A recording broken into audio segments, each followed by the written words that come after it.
when no one else does. I'm starting to doubt myself, but I stuck with it anyways and I'm glad I did. Hi guys! So today I will be sharing with you some tips on how to stay organized for school, as well as how to survive some challenging courses. So if you're taking an AP or an honors course and you're struggling, I'll give you a couple tips as to how to survive. Hopefully this tip will help, especially if you're taking AP Physics, because that's what I'm taking, and this tip really has helped. I still don't know if I can survive AP Physics, but we will see. So the first thing I'm going to show you is I got this brand new backpack from this designer store called Target. And basically it's so cute. It has a bunch of roses on it, but I didn't just choose it because it was cute. I was actually debating between this backpack as well as another one. It was salmon-y and it had a black dandelion on it. I thought that was so cute, but the reason why I chose this one instead is because first off, it has a larger capacity. The capacity for this is 37 liters.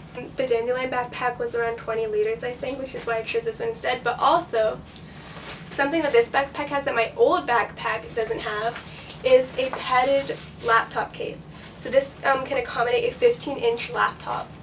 And it's just really extremely useful because so many teachers are like, oh, bring your laptop. So when you have to bring a laptop, it's really nice to have this padded sleeve, because if you don't, and you have an older backpack like mine, like this is my older backpack,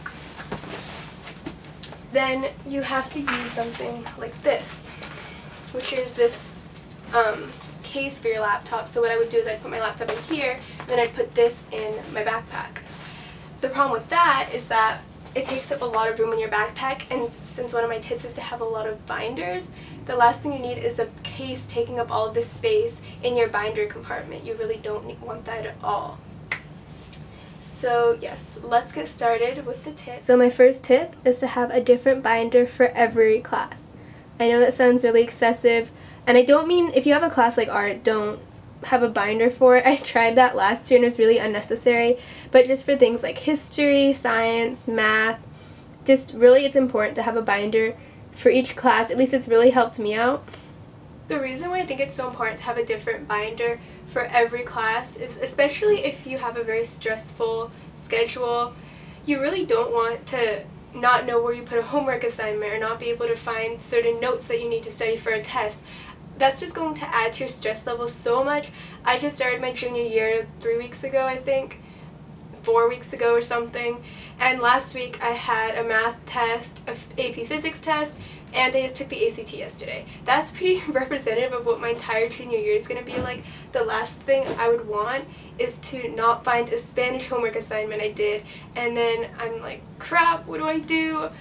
The teacher's coming and checking it, I don't know where it is.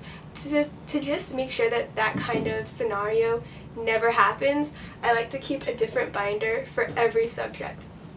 And another thing I do, what I find really helpful, I make sure each binder is a different color. So for example,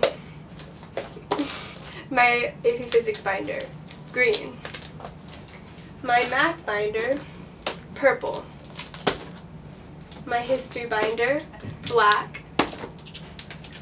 My myth binder, blue, and my Spanish binder is purple. And yes, my memory's not that bad. I do realize my math binder is also purple. I kind of forgot that I already had a purple binder when I got my new Spanish binder. But how I distinguish these two is that I basically put this ruler in the side sleeve of my math binder, which you need a ruler anyways, so it's good to keep everything together. But what this also does is it helps me distinguish between the binders. And if you're wondering why do you need to do that, why do you need to distinguish between the binders just by looking in your backpack? Basically why that's important is that if you have 5 different binders, you don't want to have to be looking through your backpack like which binder is the right binder every time you need to take out a binder for a class. So what I like to do is I like to look in the binder and just know exactly which binder I need to take out, so I can just take it out and I'm ready to go. Another good thing about having 5 different binders is that when you have one large binder, you just put all of your papers in there. You have to continuously be emptying out your binder, because as you can see, I'm only in my 4th week of my junior year and I already have all of these papers. So imagine if you had one binder, you'd have to continuously be emptying it out because it just doesn't have as much room as different binders. Another reason why having multiple binders is beneficial, which I forgot to mention while filming, is that on block days you can leave half of your binders at home so your backpack is way lighter. So that's what I put in my main compartment of my backpack. And what I put in the smaller compartment, what I used to do is I used to put all of my notebooks in here.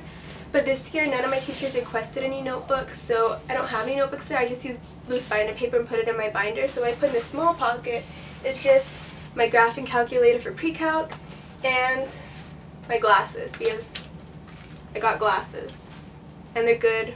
I use them a bit in pre-calc, AP Physics, History, all of those. They are somewhat useful. And then in my small compartment right here, I put my pencil pouch, my scientific calculator. So that is everything that's in my backpack. Okay, now let's go on to tip number 2. So tip number 2 is to use dividers in your binders. Some teachers require this, some teachers don't, but either way I definitely recommend doing this just to keep everything organized and separate. And as you can see, this is for the class of Spanish. There's a section for homework, miscellaneous, diary, grammar, and reference. And this isn't just useful for Spanish class, but also para todas las clases. So now let's move on to tips to survive challenging courses. So if you are a first-year physics student like me who's struggling, then this tip should definitely help you out. So basically, short story time, last weekend was basically the first time I contemplated dropping down to regular physics. I was just not understanding how to do two-dimensional kinematics problems. I felt screwed, and it was not a good time. But then an angel appeared from heaven named Khan Academy.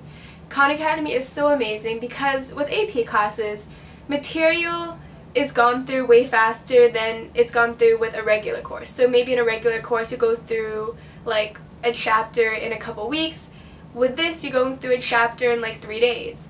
That's basically the difference. But the thing with Khan Academy is that it really takes things step by step and is very slow paced. So regular physics class was too fast, but Khan Academy videos, I actually found myself fast forwarding through them because that's how step by step they are. And that's a good thing because it's very accommodating to all people, so no matter what your skill level is, I'll put it that way, you'll be fine basically. The main thing you want to do practice problems. You have to do more and more practice problems until you do feel comfortable with the material. So just don't get lazy. I know it's so tempting. I'm a procrastinator. I love to just be lazy and watch YouTube videos all day. But if you want to be successful in an AP course, you can't do that unless, of course, you're like certain people in my physics class, and then you don't really have to try it all. I'm so jealous. Oh my god. That's just reality though. Like, you're always going to be surrounded by people who are better at things than you are, and you have to accept that. And if anything, use that as motivation instead of feeling bad about yourself as a result. So those are some tips for physics. A couple more tips just for all challenging courses in general. I mean, okay, I can't really vouch for this either, but I think meditation would help calm you down. I've tried it, but I couldn't last very long because I'm really bad at clearing my mind. I keep thinking. But from what I've read, meditation should help if you're dealing with a lot of stressful courses. So I'm practicing mastering the art of meditation. Hopefully one day I will get it. Another tip, I probably shouldn't be sharing this tip, it's kind of judge-worthy, I may not include in the video. But the other tip is to cry. That sounds really bad. But basically, okay. Have you ever like felt really stressed and you just kind of wanted to cry? It actually does help. And apparently there's science behind that. I found it the other day that when you cry you release certain hormones that somehow help. I don't exactly know the science behind it, but crying is supposed to help with stress, and it does help me. So basically what I do after a really stressful week, I like to take some time to like watch a sad commercial compilation and cry. It just helps. It helps me, and I definitely think it lessens the chances of you crying at a less convenient time. Like, for example, you have a crap ton of homework. You won't want to just start crying then because you have homework to do. You can't just start crying. So if you get it out at a time where you have time, then it won't be bottled up for the future. And one last tip that I have is that if you are taking a course and it's too challenging and you really want to drop, there's a date where if you drop before that date, a W will not appear on your transcript, meaning colleges will never know that you dropped a class. So I would find that date on your school's website and basically keep that date in mind and stick with your class until it gets maybe like a week before that date. If you still want to drop the course, if your grade's really low, I would go to your counselor and talk about dropping it. But I wouldn't drop it after, like, let's say 2 weeks, because you may actually feel better about it if you stick with it. Just make sure that you decide whether or not you want to drop a little before that date, because you don't want to risk waiting too long and then that W appears on your transcript. That is it for today. So I really hope you enjoyed this video, and I will show you a final shot with everything in my brand new backpack. And that is it. Bye! Oh! Please like, comment, and subscribe if you enjoyed. I post new videos every other week. And that is it for today. Bye! Ooh!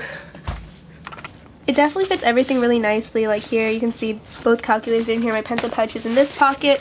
And my laptop is safely stored. Also, if you want to see more of this Lululemon sports bra I just got, along with some other items, stay tuned for the haul coming up in 2 weeks.